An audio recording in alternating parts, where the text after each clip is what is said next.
Hello, my name is Lowell, pronouns he, him, and we've had some changes to Playable in the last couple of months. And so I thought that I would do another rough walkthrough of how you actually post and set up an event on Playable using our Open Hearth community as the example of that. Open Hearth is an online gaming community that has a Patreon. You can find out more about it at openhearthgaming.com. This is all taking place on app.playable.io. I am focusing on this for community members of Open Hearth, but if you're using Playable with another community, I hope this will assist you in putting those sessions together. If you are in the Open Hearth gaming community and you want to get event creator status so that you can put events on the calendar, you can reach out to me at Open Hearth Gaming Community at gmail.com. So this is going to be super rough. I'm not going to edit this. I'm just going to present kind of a walkthrough of how this works.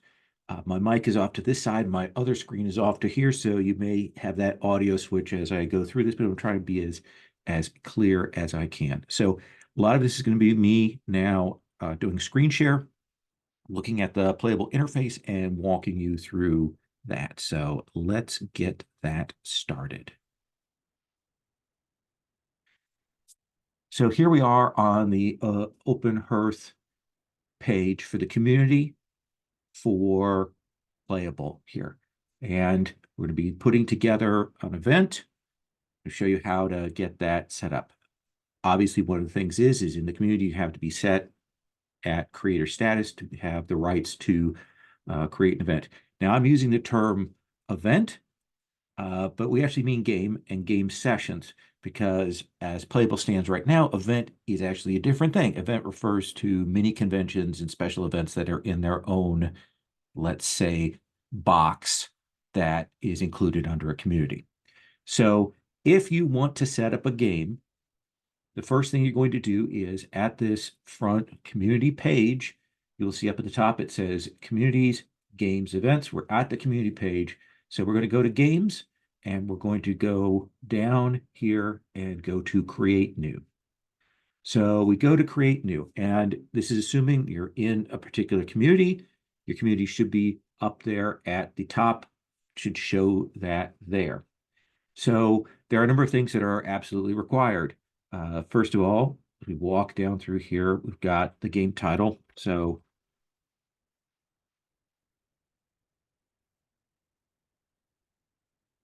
put a mock title there.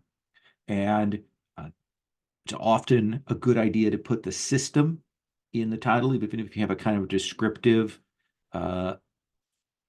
thing, just so people, when they look at it on a calendar, can easily tell what game system it is that we're playing.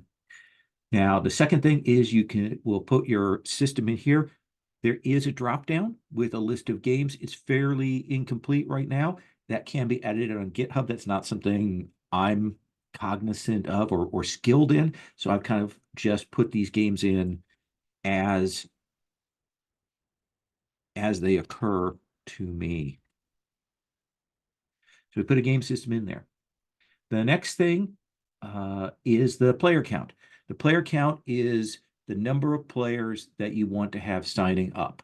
So if you want a 4-player game with you as a GM, you put the player count at 4. If you've got a GM-less game, you're just going to be putting the number of people besides yourself that are signing up for that. So let's do a typical count. We'll click up to 4 there. The next thing is the description. I'm going to cut and paste from a previous event so you can see that. You can modify things. Obviously, we've got bold, italics, we've got the different headlines, and we've got numbered. We don't have a function for hyperlinks in there. So just be aware of that. You're going to want to put those hyperlinks out in its full text if you do. One of the things I recommend is if you're making a game that has some special requirements.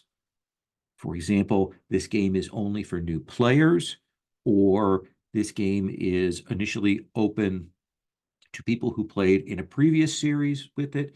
Anything like that should go as the first line and should be done there in bold because you want people to see that. It's really important.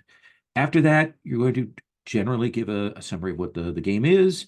I typically, give a very brief summary with some touchstones, uh, and then what we're going to be doing, how we're going to be using Zoom. Sometimes I'll give a publisher's blurb in there as well.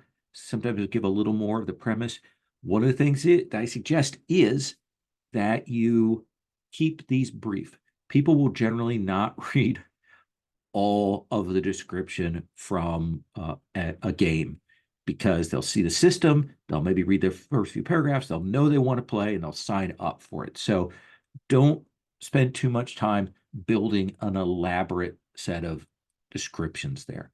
One thing I do encourage you to do is if your game does have material that is problematic or has a content warning, anything like that, this is something that you put in there in its own separate paragraph, just so that people are aware of that when they go to sign up. Please note that in the format of this, paragraphs automatically have a space between them, so you don't need to put an extra space there. So that's all required: title, game system, player count, description. Next, you can put the virtual tabletop. This is usually if you were playing with, say, Roll20 or some other organized VTT. I typically will write in Zoom and Google Sheets. I try to put in the meeting system that we're using, Zoom or Jitsi or StreamYard or whatnot, because some people have issues with different setups for that. They may not be able to work with them. I had a previous computer that just did not work with StreamYard. And so if a game said that it was being run on StreamYard, I couldn't play in it. But we've got that, put those in there. The next thing is the game cover image. This is a single image that people are going to see when they go and look. This is often a cutout from a cover or a poster or something like that. It is put into 16:9 format. So keep that in mind. We are talking sort of a landscape version image. The max is 1 MB in size, and if it is too big, the system will stop you and force you to choose another. If you've already put some images in the game, you can also choose from your own media, and that is down there at the bottom as an option. So in fact, let's go to that. I'm going to go to select from my own media. You'll see it pulls up the images for the various games that I've put up there. Otherwise, if I were to choose a file, it does the typical, okay, let's go to your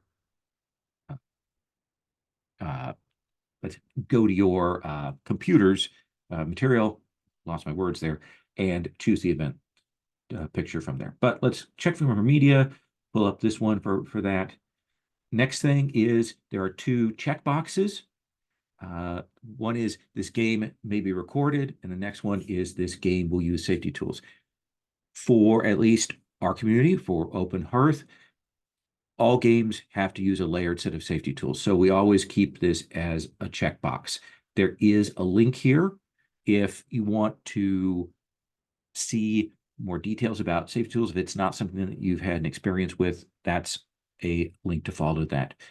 If a game is going to be recorded, you can check that there.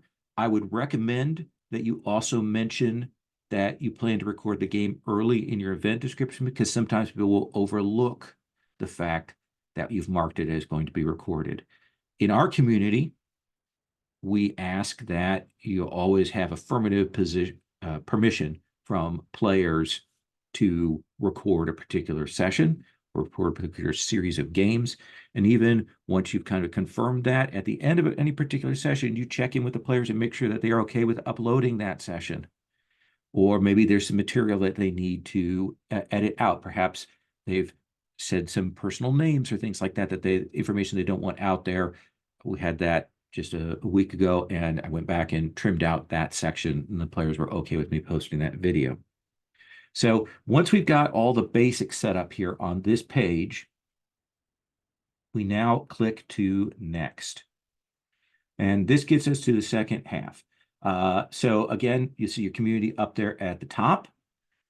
And then we're going to add sessions. So let's say that this is a game that's going to take place in the month of March. Okay. We are going to add sessions here. Now, the first thing that we're going to do is we're going to say the start time for all of the sessions. So I typed that in military time, 1400, and it converted that to 2 p.m. Right now, the default for Playabl is that 12-hour AM, PM setup, but that's something we're looking at getting changed.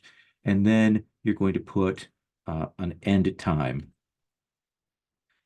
If it was a game that went from one day to the next, then you would click on this, because otherwise the system will note that the end time is before the begin time. So if that's something that's going to happen, you want to make sure on that.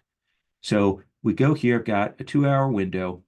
I'm going to go here to March, and I'm going to pick my sessions. And so I click all the days that I want to run. Let's say it's Sundays from 2 to 4, those sessions, and then I hit continue. And then you can look down here on the box that appears, and you can see that those sessions are there. If for some strange reason you were to have sessions occurring at different times, like one starts at 2 p.m. and the other one starts at 4 p.m. or some other version of that, you could then add sessions and add a set of sessions at that different time in there. So let's say on that final day of March, look forward to that, I was going to have it go at 5 p.m. and end at 7 p.m. Okay, so we click that. That adds that in at that fifth setup. If you've made a mistake and you want to remove one of those sessions from that, you can click on this X and remove that session. Now, sometimes you will be possibly preceding a member, which means that you've got a seat or two reserved. In our community, we encourage 1 or 2 seats to be reserved, but not the whole table.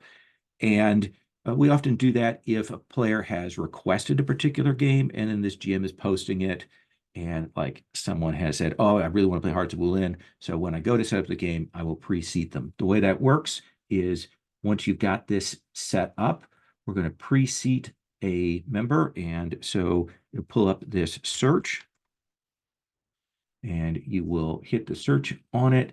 It gives me a name of a user. We click on that, and then you will click which sessions you wish to pre-seat them for. Let's say not all of them. So we'll hit that, and then you will close that. If you wanted to do another person, there is a button to go back and do a second person for pre-seating. You'll see now on the list of the sessions that it shows that this person is pre-seated for that particular game. Now, when you actually go to publish this particular event, that person will get an email telling them specifically that they have been pre-seated for this. So you probably want to give that player a heads up beforehand, but they will get a reminder on there. At the bottom, and this may vary depending on the community you're at, for what we've got 2 levels of access. We have, with our Patreon, a supporter level where members of the community get a 48-hour window to sign up, and then it's available to anyone.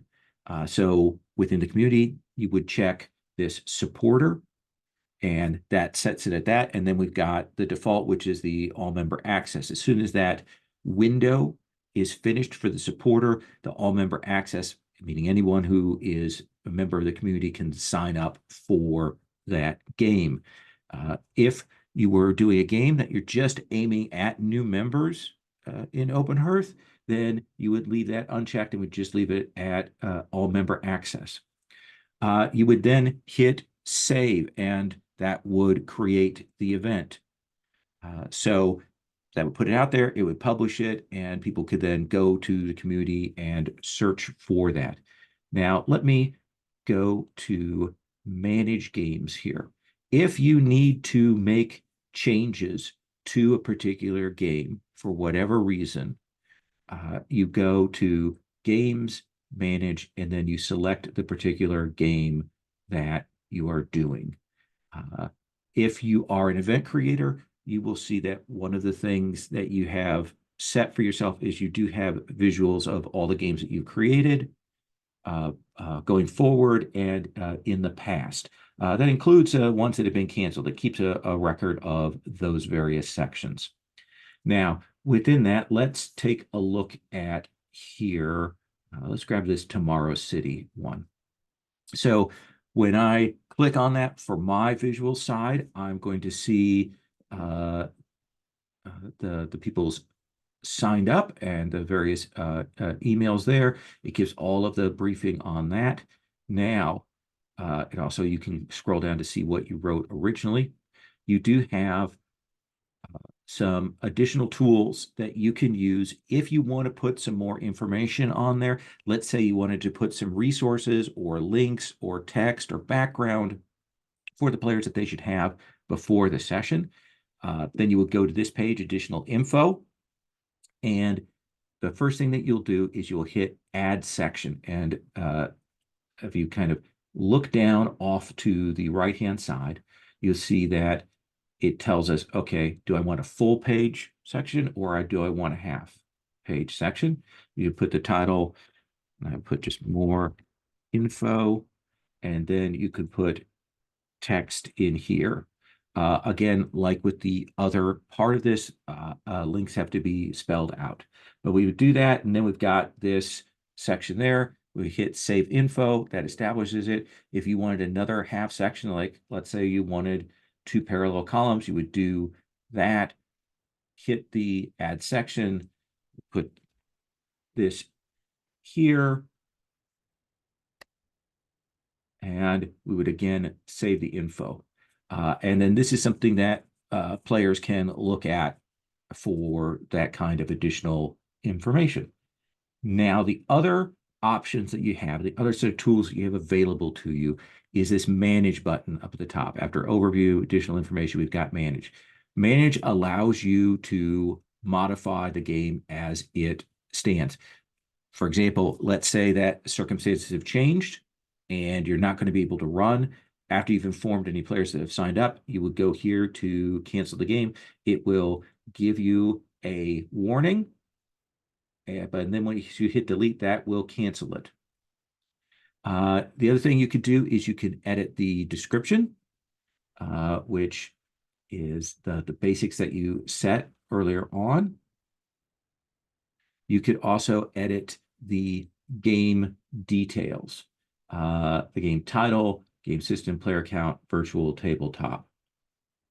If you needed to, you could also edit or delete sessions. Here you'll see you can edit a session by clicking the edit button here under these current sessions. You could duplicate a session or you could delete a particular session. If you need to add more sessions on, there is a form down below. And basically, this is just like before, where you're going to hit that, add session times, do the time and dates, and so on. And again, you'll select those things and hit create new session. You also have the option here under cover image to change the images. But that's all of the basics. When someone signs up for a game, they will get an email. You will also get an email if they've signed up for and gotten on the main game, or even if they've gotten onto the wait list. So if we look at my past games here, let's look at this. So we have here people of RSVP'd. You can see their name and their contact email there for that. And If someone is on a wait list, you will also see their information there. When someone moves up from the wait list to the main list, they will get an email confirming for them that that has occurred. So you want to kind of keep an eye on that and check into that. But that's the basics of how you put an event up on Playabl, and specifically how you put it up on the Open Hearth gaming community. Again, I apologize for the roughness of this, but I wanted to get a quick set of guidelines out there for people, especially because there have been some changes to the setup. If you have any questions about this, please feel free to check in with me. Write to me at Open Hearth Gaming Community at gmail.com. You can check in with me there. There's also contact information for the creator, John Grimm, if you have specific questions about a Playabl there. So I'm going to stop the share, and I'm going to stop the recording and say thank you if you've watched through this video.